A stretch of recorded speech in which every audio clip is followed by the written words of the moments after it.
Hello everyone and welcome back. I am Duke Silver and today I am reviewing the games from the top 8 of the August monthly community gaming tournament. So this is actually game 2. I forgot to hit record just because of nerves and with this hero selection a little bit of nerves get to me there. I choose Mad Catter over Pup, which I really don't like. I would much rather have Pup, but kind of just got into my head about failing to find supports, and after the first game was a 5th, and I put the graphic there for my finish on screen. I played Morgan in the first game and got 5th. So yeah, after getting the 5th, it was just like a little bit shaky, I guess. And yeah, this is one of the reasons that I'm not a huge fan of Catters. The buff goes on to the bossy, so I feel like I'm kind of committed to just buying this dwarf. And then, I have to buy the pair, which kind of sets me up to buy more dwarves later, which I'm not a huge fan of. Like, I'll play dwarves if they like really fall into my lap, but taking them early just feels like such a way to just lose really easily. Fortunately, we win that combat, but they've already got a coin of Charon, which is a little awkward. We find a couple more dwarves here in this shop, so if dwarves continue to show up, then it's not so bad. But like the chances of that actually happening are pretty low, and we lose this combat. They've already got a treasure there with the Hermes boots, which means Trophy Hunter is going to be pretty scary there. And there's a pair of pigs there, but we roll and the Keter buff lands on the doubly, which is good, but it keeps us in dwarves, which is again awkward. I considered locking for the lucky there. I'm pretty big fan of lucky lately. In general, it trades relatively well as just gives you a decent amount of econ early that's pretty valuable. It's possible I should have just taken this triple. I get the buff on one of the witches here. If I just lock the other two, then I think it might have been actually a good way to kind of hedge and pivot out of dwarves. Like, I've got the Mim, I could put the Mim in front of it, which is not great, but then I'm at least getting some value out of it immediately. But instead I roll past it. I'm just trying to figure out if it's worth it to buy. I could have sold the tree and the crafty for the second lucky, but I feel like I just lose way too many stats if I do that. Yeah, losing that support to the mummy is super awkward when the tree is about to attack into the donkey. So they get a bunch of donkey value there, and we lose another fight. There's an Amy, it's not the worst thing ever. Also, the bluff goes on a Chupacabra, and I don't mind taking a Chupacabra that's got extra stats on it. I said that before, it's not the first thing I'm looking for on level 4, but when it's got extra stats, I don't mind it too much. There's a consideration for just taking the other Amy as well, but I think I'm gonna lock it. It's a decent sized ranged character, and if we can just put extra attack on it with Chupacabra, then they can carry us for a little bit, or they can at least hold their own in the mid game a little bit. And we're just gonna sell for this spell. We're not really in a position to make use of those trees at any point, so just add some tempo to the board.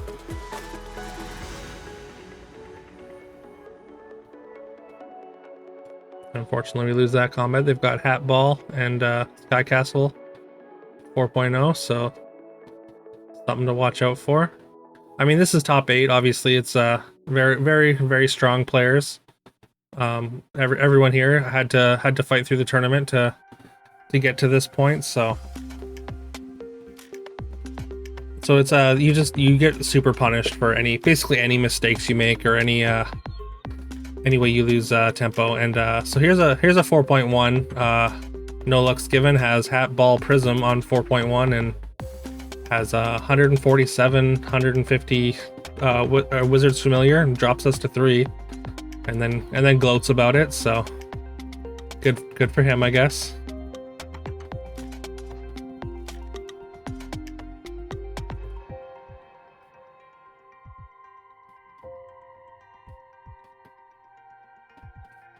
And yeah, we get 3 buffs on the Chupacabras, which is kind of nice. Like once we combine this next turn, we're gonna have a lot of stats, but we do need to survive this combat. We missed a slay there with the Chupacabra, but fortunately we have just enough stats to trade and not die there. So we get to combine our Chupacabra. Definitely taking the Ring of Rage just lets us trade a lot better and gives us a better chance of tying or winning combats in the immediate future.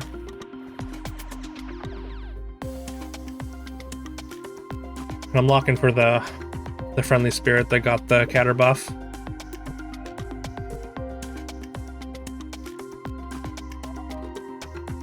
Yeah, we've got some stats now, so we're actually our characters are actually able to take hits and trade, and then we get another tie. Definitely that's all we're really asking for is ties at this point. We're just desperately trying to stay alive. There is an angry in that shop, but I don't think it's worth I don't think it improves our board taking it. So we're just gonna take some Medusas here and basically hope that we can scam our way to a higher finish. Again, we got a 5th in the first game, so we're kind of in very poor position here. We get a fortunate attack with our Lightning Dragon. We missed the slay on the Chupacabra again, which is pretty unfortunate. But we've got enough range power here to win this fight. Alright, so we're in top 5. The Hat Ball Prism Horde Dragon is just demolishing everyone. And I'm just gonna TLK this Chupacabra and hope to get lucky, basically. Shoulder Fairies isn't the worst thing ever, but it's not the most exciting thing either. Honestly, I was really hoping for like a Siren. I think a Siren would let us have the potential to let us spike a combat and survive another fight.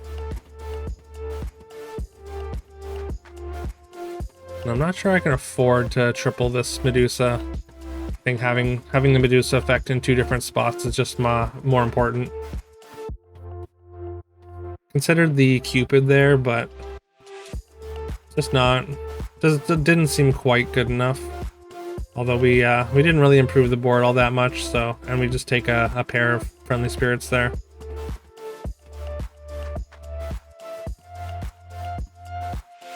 Get a reasonable attack with our Medusa. We take out the giant friendly spirit, or sorry, Wizard's Familiar with our other Medusa, but unfortunately the Hat Ball on 3.2 is just too much, and we go down to that opponent.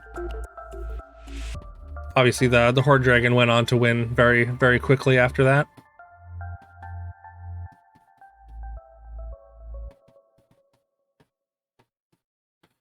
And yeah, this is a little bit awkward. This is a really, really bad hero shop for game 3. We basically need a first to try and get like top 4 and increase our prizes.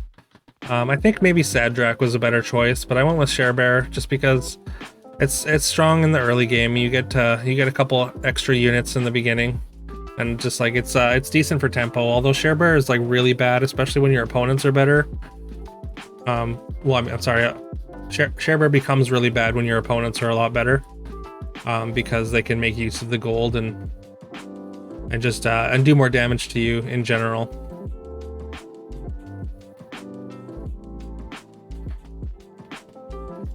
And we see no luck's given on the Horde Dragon again, hoping to have a repeat performance with that Hat Ball Prism.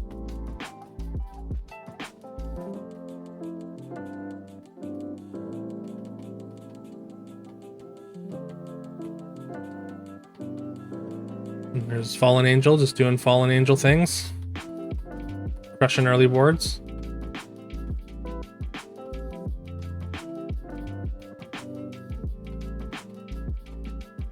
A little bit of an awkward shop. I mean, we definitely want the stag, but the princess peep just isn't that good. So we're gonna take the spell and hope to get something good from the opponent for next turn. We get a cut purse, which is definitely not ideal.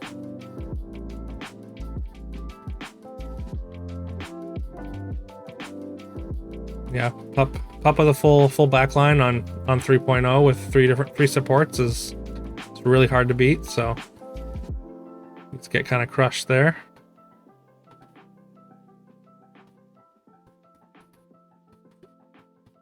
And I think it's a pretty clear Crown of Atlas there. We've got the Black Cat, the Stag, and 2 familiars and the Woggle, so most of our board is our animals, so just giving the whole board +1/+1 and good might matter eventually.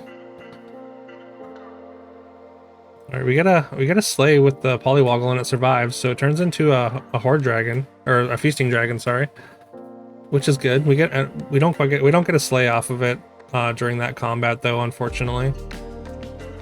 And yeah, we'll take a Slippers there just to try and grow this Wizard's Familiar. Hopefully we find some cantrips or Genie's Wishes or something. And the roll the dice gives us probably the worst outcome there. I would have been happy with the Wizard's Familiar even over the 3.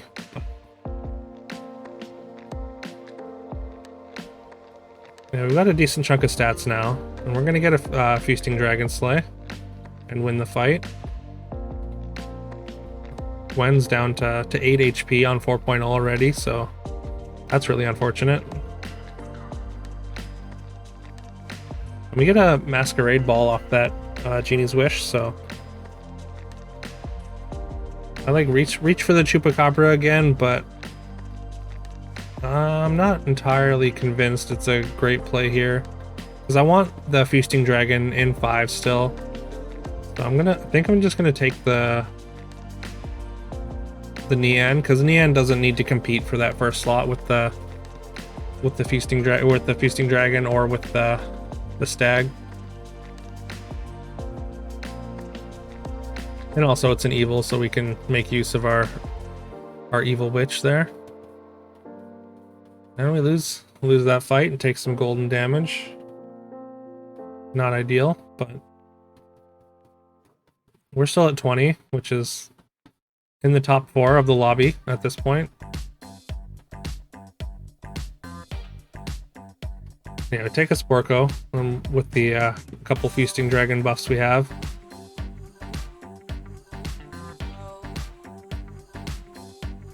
And yeah, at this point we're using Merlin's Slippers just to try and cast combat spells and stay as strong as we can, as long as we can. We missed the Feasting Dragon Slay.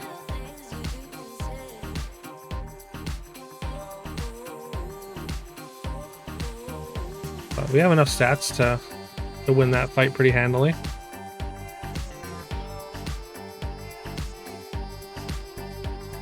I'm looking at that Friendly Spirit and potentially the Athena's Blessing.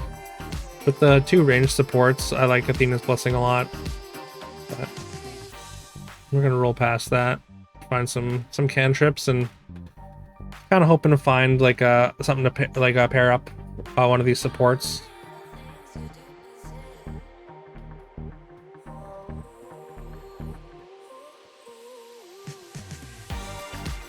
I definitely don't mind putting Beauty's Influence on a Sporko. It's just so good later if we end up in Good Boy.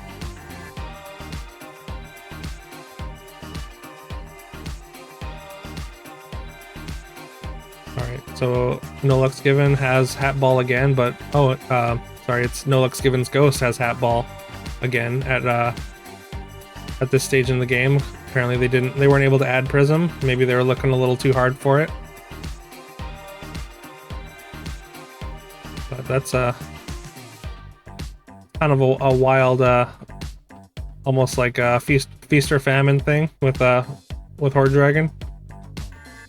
Some games you just high roll out of your mind, and then some games you just you're just dead before you can get anything going, which is, yeah, just the Horde Dragon life, I guess. Especially in competitive lobbies. Sorry, Horde Dragon's just a pretty big liability. When everyone knows how to play such strong tempo.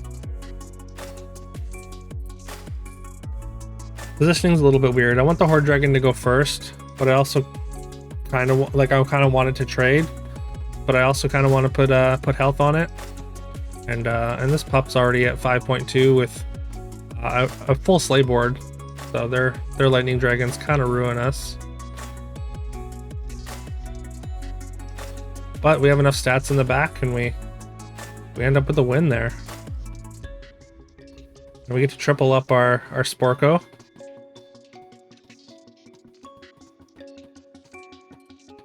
Let's take Moonsong Horn just for the extra stats. Also allows us to cast more cantrips, so you can just cast any cantrip that we see.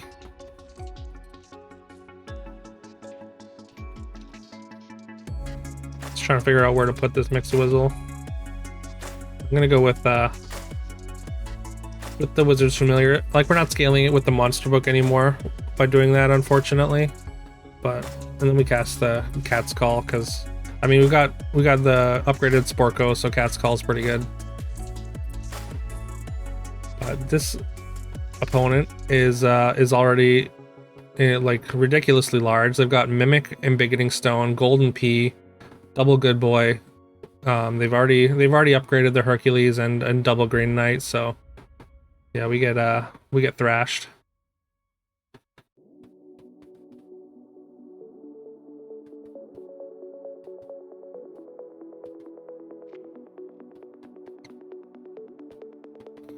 So yeah, at this point I'm not entirely sure like what could possibly save us. Probably like maybe a TLK on the Nian into something really good.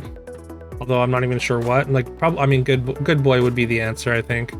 If we could get a golden good boy out of that Nian, then that might give us enough stats to survive. But we would need to find it first. Honestly, I should probably just be digging for the TLK. Taking that pair is just, I just don't think that's good enough.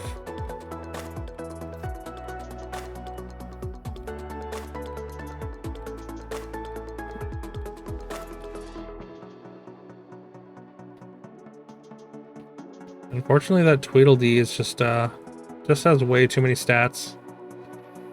And it takes too much power to get through it, and their backline takes us out.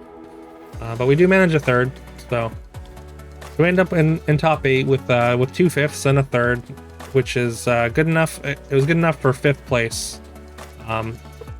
We tied with 4th place, and they had a second place in their games, which means their tiebreaker was better. So we got 5th instead of 4th because of that, which is a little disappointing. Just because just that little tiny bit more, and we would have top 4'd and gotten a much better prize.